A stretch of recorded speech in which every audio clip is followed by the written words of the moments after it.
Hello everybody, my name is Marlo and welcome back to TekTopia. This is the second episode where we are building our new futuristic city, which you will eventually see behind me, but right now it's a bit much of a muchness because last episode, in the first one where we're working on this new place, we built this guardian farm all in a single episode. It took a while and I just want to say thank you for all of the support on the first episode. It really was encouraging to see.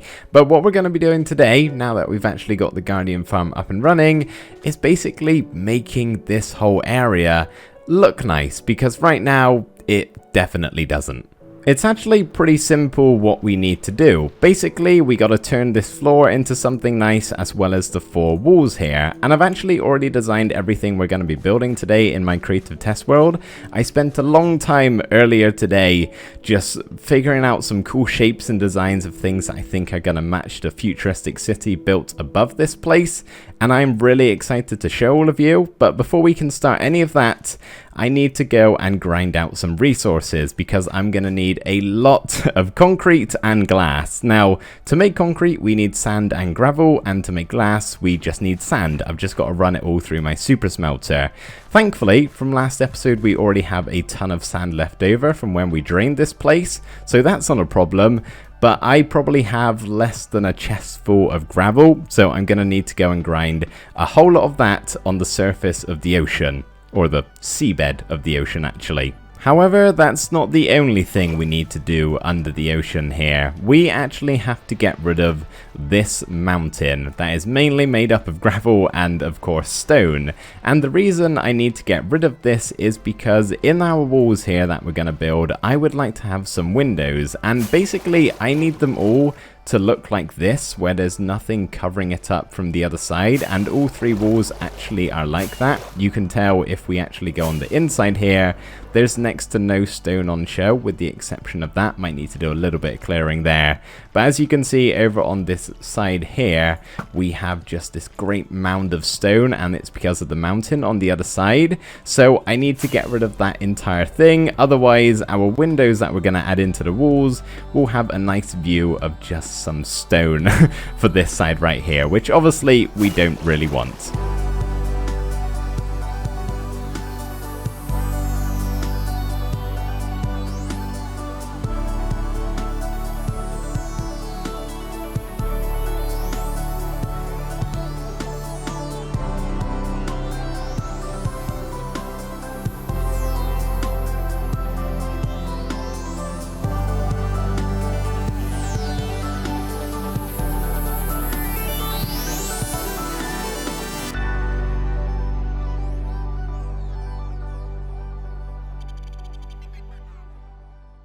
I have definitely bitten off more than I can chew to make this episode.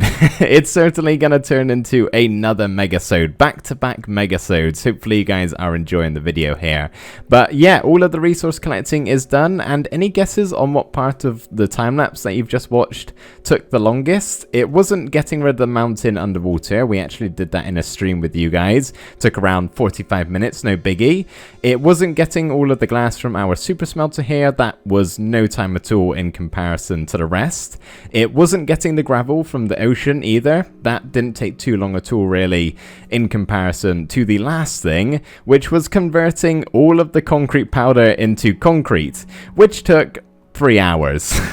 3 entire hours, and I've also gone through 4 whole pickaxes, and I've just realized now I didn't actually need to do it. Basically, when we build the walls of our farm here, we're actually going to have to do the outside first of all, the bit that's underwater. So obviously, as I place the concrete powder down, in theory, it would just get converted automatically. Obviously, I would have needed to done a little bit of converting, but I definitely didn't need to convert all of those shulker boxes into concrete, hardened concrete. But there we go, it's done now. I guess it would make my inventory a little bit cleaner. Hello, skeleton friend. Could you go away, please? Nope, there we go. Thank you. So all of these shulker boxes are filled with white concrete. All of these are filled with light blue, all of these are filled with grey, and then we have a little bit of glass here. Some grey, light grey, and cyan. And that's basically the main blocks of the block palette we're going to be doing for this city. There's a couple of others that you'll probably see in some episodes time, like cyan terracotta we're also going to be using, just to throw that one out there. But these are the ones for the walls. Oh, okay, now we can actually start building. That took a very, very long time. Now time to start something that will take even more time, the walls and the floor of our farm here. And I'll be honest with you guys, I'm not really looking forward to doing this. The walls especially are going to take a stupendous amount of time to complete, but I think it's going to be all worth it in the end. Hopefully. But we're actually going to not do the walls just yet and instead start with the floor, and mainly because the floor design I've actually got should be 100% spawn proof, meaning no mobs will be able to spawn down here with the exception of slimes, which probably will be the most annoying, unfortunately. But yeah, we're going to kick things off here and do the floor, and then we can start on the walls. Whilst we are building the floor in the background, I would just like to let you guys know about a video schedule change I'm making to the channel. Now, currently there is no set in stone schedule exactly, other than TekTopia is every Saturday, but that's actually what's going to be changing. Basically, it's going to be like how it has been for the last few weeks, where TekTopia and my survival series are alternating on a Saturday. So one week we will have a TekTopia episode, then survival, then TekTopia, then survival, so on and so forth. And then every Wednesday there will be a one-off video like that really isn't part of a series, such as a tutorial, for example. Now, I know some of you who only watch this series here may be a little bit disheartened by that, but allow me to explain. Pretty much there are two reasons I'm doing this. One is because of time constraints, as that always seems to be an issue for me. I'm pretty busy most of the time, and sometimes getting videos done can be quite stressful, especially when I have to try and make 3 in a given week. So just having a two videos a week schedule will hopefully be something I can keep on top of and will be better for me mentally, not having to stress about getting everything done in time. The other reason is I would like to pay a bit more attention to my survival series, because right now it doesn't get a whole lot in comparison to TekTopia, and I would like to bring them both to an equilibrium of sorts and balance them out a bit, hence why they're going to be sharing that Saturday spot. Now, I enjoy making my survival series just as much as TekTopia, and I know a lot of you guys really like watching it too, so I'm sure some of you will be happy about that news, but to those of you who aren't, I would just say give the survival series a try. You might actually like it. I think it's pretty similar to TekTopia here in some ways. So yeah, that's the video schedule from now on, and of course we have the live stream on Saturday, or Sunday, sorry, when I'm able to, and then the replays of those go up on my second channel the following day on Mondays. My Twitch link and second channel link are both in the description if you want to check those out. But thank you guys for understanding, and believe you me, if I had more time I would make more videos, but the reality is I simply don't. So I kind of have to do whatever will suit me best. I know that may sound a little bit selfish, but at the end of the day, if I'm having to stress and rush and get videos done all of the time, I won't be enjoying it, and I can pretty much guarantee you guys won't enjoy that either then. So I think in the long run, it's going to be really good for me, and of course, all of you too. Anyway, as you can see, the floor is now done, and it's taken me a long time, and that, ladies and gentlemen, was the easy part of the video here. The walls really are not going to be fun, but yeah, the floor is all complete here, and it is actually completely spawn proof. I don't think slimes can actually spawn here, because I'm fairly certain they need a larger area than a 1x1, so I think even like the really tiny baby slimes would need at least a 3x3 area or something like that, and mobs can't spawn on glass, and this is primarily glass on the surface here. So yeah, that's nice. Don't worry, I have to worry about slimes annoying me constantly. So I'm actually really happy with this floor design. I do prefer the walls if I was to, not the sand walls, the walls we're gonna build, but I do quite like the floor as well. The only thing I'm not 100% set on is these water pools here. Now, originally, I wanted to do the layered glass fog effect, where you have a layer of glass, and you have a layer of air, so you leave a block, and then you do glass again, and I was going to do that all the way down to bedrock, so a good 30 blocks down, and then put lava at the bottom and kind of fill in the bedrock and have this sort of orange, dark, misty glow that would go like far down. I think it would have looked really cool, but I haven't done that because I've actually got my base and the Guardian storage all designed in a test world, and it's going to be going directly underneath where these hoppers go. I currently have the just this at the moment, which isn't very nice looking, but it's going to be a really big area, and it would actually overlap what we have as the glass here. So unfortunately I don't have room for it, but I would like you guys to tell me if you have any ideas of what else we could do in this circle here. Maybe what I was possibly contemplating is seeing if we can get some guardians into these and name them so they won't take up the mob cap.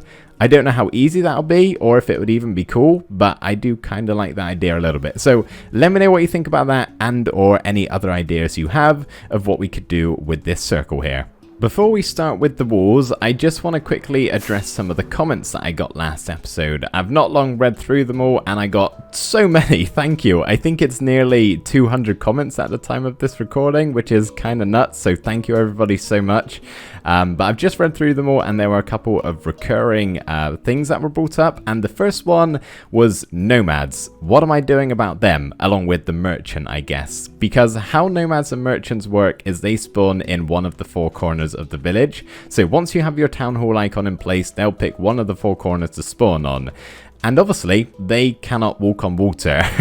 And you can probably guess what my solution is, but basically, I'm just going to build a platform in each of the corners, or just one, I'm not entirely sure yet, and then allow them to walk over on a pathway. So I have to do that probably sooner rather than later. I guess the same goes for the Necromancer. It spawns in the same way as the merchant and the nomads, and my plan is to farm the Necromancer in a way. It may be a bit of a stretch saying it's a farm, but I've got a cool idea, but that's not something we'll talk about today. We'll save that until we actually do that in an episode sometime in the future. I just saw a slime in here, so I'm fairly certain I was wrong earlier, but it wasn't a big guy, so hopefully those can't spawn. That's the main thing I'm worried about. It was one of the medium-sized cubes. But another thing I saw mentioned a couple of times in the comments was what I was doing about the town hall. Now, I mentioned what the plan was, but not very specifically. I was quite vague about how I was going to do the town hall. Basically, all I said was that it's going to be going in the very center of the village, basically right where these hoppers are. This is the dead center of the Guardian farm. I just realized I called it a village again, didn't I? City. I'm gonna get there eventually, guys, don't worry. But yeah, that's the plan. I didn't really say exactly where it was gonna go, because obviously we have the storage building in the very center, which we're probably going to be building next episode, and the plan for the town hall is to actually build it inside of the storage, so it's not going to have its own specific build, it's just going to be within the storage building. I don't know if it's going to work exactly, we may have to change things as we test them, but yeah, that's the plan. It's going inside of the storage building. Next item on my list of comments were I saw some people worried about how we were going to do the mines. Now, obviously our miners need to get underground, correct, and at the moment there is a large body of water called the ocean in the way of them doing that. Now, my plan very simply is the platform where the miners are going to go, part of it is just going to be drained like we did here with the Guardian farm. Obviously not quite to the same size, a lot smaller, but I'm going to drain it and then build a staircase in it so they can easily get from the surface here down underground. I think that should work no problem. For this next part, if we just bring up our city layout that I showed you guys last episode, I had some people suggesting that we switch one of the barracks with one of the taverns, and if we stick to this exact layout, then yes, I will do exactly that. That is a very smart idea, guys. Thank you for so many of you letting me know, because yeah, it's definitely a better choice than having two barracks and two taverns right next to each other. Lastly, I saw a lot of comments pointing out why my potion of invisibility here wasn't working with the Guardians last episode when I was clearing all of the water. And it was because, what you guys said anyway, was because I had my armor on, but I tested it with my armor off and then just very quickly put it back on once I got shot by a Guardian. And just to test it here on camera and prove to you guys that the Guardian farm, or the Guardians don't pay attention to invisibility, they can apparently see you still. I thought we'd just do a quick test here. So they currently are not noticing me right now, which is good. And if we take my armor off here, still haven't noticed me. We've swug our potion. As you can see, I'm completely invisible. If we hop in here, this guy is still shooting me and I need to escape really quickly. Oh, we're gonna die. Yep, okay. Probably should have been a bit more prepared, but as you can see, invisibility potions don't work in this version of the game for whatever reason. I don't know why exactly, maybe it's a bug. I have no idea how I'm planning to get my stuff back because this is a 32 block drop and without feather falling you can only survive 24, I believe it is. Now I'm hoping I can do this boat trick where you kind of hop in and out of it, but I don't know if that's going to go particularly well. Fantastic. Okay, cool. That sucked away a lot of the damage. I can now pick up all of my stuff again. Wonderful. We are nearly ready to get started with doing the walls, unfortunately. But before we do, I would like to build up the 4 pillars that are going to be going in each of the corners here. They're actually pretty massive. They're around about, I think, 5 by 5 until the very top where they start to slim out. So these are some pretty hefty pillars and I kind of need to build them first before we can actually start the walls themselves. So super quickly, let's get those pillars all built up.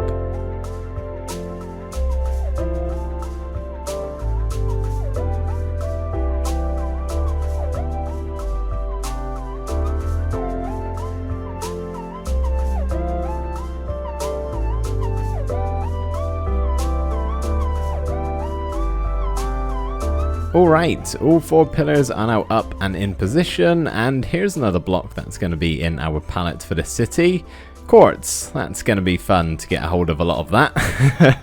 Oh, but anyway, we are now ready to start on the walls. Now, I mentioned earlier how I kind of have to do this underwater first of all, and basically the wall itself is going to be 3 blocks wide. So this will be 1 there, there'll be another here, and then 1 more over here.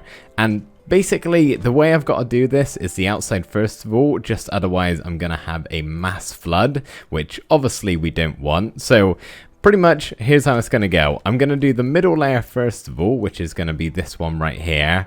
And then I'm going to do the outside and then take down the sand wall and then do the inside 4 times. Not looking forward to this one. It's probably going to be a couple of days until I next talk to you guys.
Oh, buddy, this looks super cool. How do you guys like it? I absolutely love how all of this is now looking, because obviously I pre-designed this in a creative test world, but only 1 wall, not all 4. So being able to see this as a finished product on all 4 sides and the floor as well with the Guardian Farm in the center, I adore it. I think it looks amazing. And the wall design and the floor design and everything else, I guess, I think pretty well encapsulates the style of the city that we're going to be going for.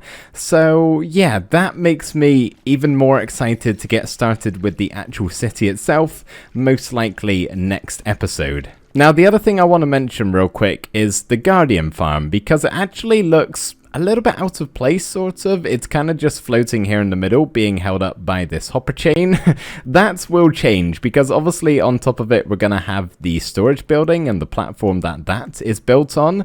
So I'm going to leave it as it is for the time being until we have that all sorted. But my plan originally was to actually bring, if I could just maybe go to the front of here and do a quick pillar up, was to bring out this grey concrete, this one, and this one, and drag them all the way over and kind of match up with these here. And I tried it, and this is what it looks like. Not particularly nice. Would you guys agree? I think it just looks a bit too thin. Like, it doesn't make sense to have just 1 by 1 pillars going across. They don't seem strong enough. So my other idea is to bring this white concrete ring all the way across over here and kind of do something cool to make it look a bit more supported. But I'm going to wait until we actually have the platform up there and kind of go from that point, because we'll probably have some pillars from the platform reaching down to the bottom here. I'm not exactly sure how it's going to work, but I'm going to wait until we have the platform above the Guardian farm before we connect anything to the sides. I should also say I do plan on putting some quartz slabs over all of this white concrete, but I just don't have the time to do that at the moment, because right now I need to get this episode done for you guys, and gathering all of that quartz is going to take a while. But before we do, I have something really awesome I would like to show you. So for the longest time, I have been trying to get connected textures, so to get all of this glass looking nice and connected to not have the borders. I've been trying to get that work with my custom resource pack that I play on with this world, and same goes for my survival series actually. I've always wanted to get it to work, but I've never been able to, because doing connected textures with custom resource packs, it's really tricky if you don't really know what you're doing. And I've spent probably, I don't even know, countless hours trying to get it to work, and I've never been successful until now. But I shouldn't say I've been successful. A wonderful subscriber by the name of Nathan has actually done this for me, and I cannot be more appreciative because I've had a quick look and it makes this entire place look so much better. So I think let's do a quick changeover of the resource packs and you guys can take a look for yourself. Quite the difference, right? It makes this look so much better. So yeah, this is definitely something we're going to be keeping for this city project. I'm honestly not a huge fan of glass connected textures when it comes to certain types of building. Like, I wouldn't really have wanted it for the previous villages that we've done, but for a futuristic city, it 100% works. So Nathan, thank you so much. You have vastly improved the look of our Guardian farm here, and I cannot thank you enough, and I'm sure many other people watching this video will be thinking the same. And the best part is, I can actually just turn it off here in the Optifine menu. Now, obviously, I won't be doing that for this city, but if we ever want to take a trip back to our previous ones, I can always do that in a click of a couple of buttons. Now, before we go, there is one final thing I would like to show you, and that is the place that we've just built here with shaders on.